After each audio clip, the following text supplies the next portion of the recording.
കാക്കശ്ശേരി പുളിഞ്ചേരി പാലത്തിനു സമീപം കോഴിത്തോടിന്റെ പാർശ്വഭിത്തി തകർന്നു വീണു. കോഴിത്തോടിന്റെ അരികിൽ സ്വകാര്യ വ്യക്തി നിർമ്മിച്ച മതിലാണ് തകർന്നത്.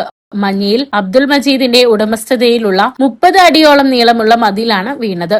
സമീപവാസിയായ കല്ലായിൽ ഗിരീഷിന്റെ വീടിന്റെ 15 അടിയിലേറെ നീളമുള്ള മതിലും തകർന്നു വീണു.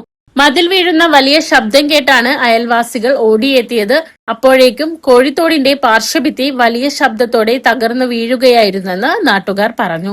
കഴിഞ്ഞ ദിവസങ്ങളിൽ പെയ്ത ശക്തമായ മഴയാണ് മതിൽ തകരാൻ കാരണമെന്നാണ് പ്രാഥമിക നിഗമനം. സംഭവത്തിൽ പഞ്ചായത്ത് അധികൃതർക്കും വില്ലേജ് ഓഫീസർക്കും പരാതി നൽകിയിട്ടുണ്ട്. അപകടത്തിൽ ആർക്കും പരിക്കില്ല. സമീപത്തെ വീടുകൾക്കും ഭീഷണിയായതിനാൽ ഉടൻ പ്രതിരോധ നടപടികൾ സ്വീകരിക്കണമെന്നാണ് നാട്ടുകാരുടെ ആവശ്യം. ഉണ്ടായ സംഭവം ഇവിടെ ചെറുതായിട്ട് അവിടെ ഒരു മതിലിടിഞ്ഞ് അങ്ങനെ നോക്കുമ്പോൾ അവിടെ നിന്ന് ഒരാൾ വന്നിട്ട് നോക്കിയത്. അപ്പോൾ ഇവിടെ ചെറുതായിട്ടൊന്നും ഇതായിട്ടുണ്ടായിരുന്നു. അതിൻ്റെ ശേഷം ഞങ്ങൾ ഇവിടെ വന്ന് നിൽക്കുമ്പോൾ അതെല്ലാം കൂടിയിട്ട് പിന്നെ ഇടിഞ്ഞ്. അപ്പോഴും മതിൽ വീണിട്ടില്ല. അവിടെ ബെൽറ്റുള്ള കാരണം അത് അവിടെ നിൽക്കുന്നത്. അത് കഴിഞ്ഞിട്ട് കുറച്ച് കഴിഞ്ഞപ്പോൾ ആ ബെൽറ്റ് അടുക്കണ്ട് പൊട്ടി വീണു. അത് കഴിഞ്ഞിട്ട് പിന്നെ ഇപ്പോഴത്തെ സൈഡിലേക്ക് അത് ഇടുക ചെയ്ത്.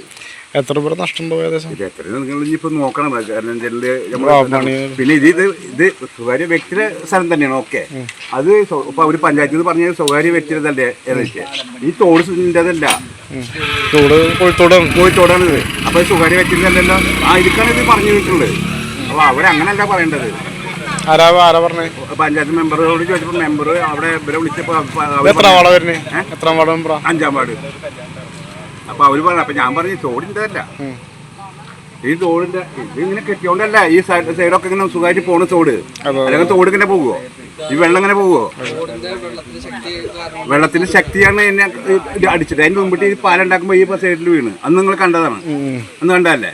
ഇപ്പൊ അവിടെ നിന്ന് അങ്ങോട്ടാണ് വീണത്.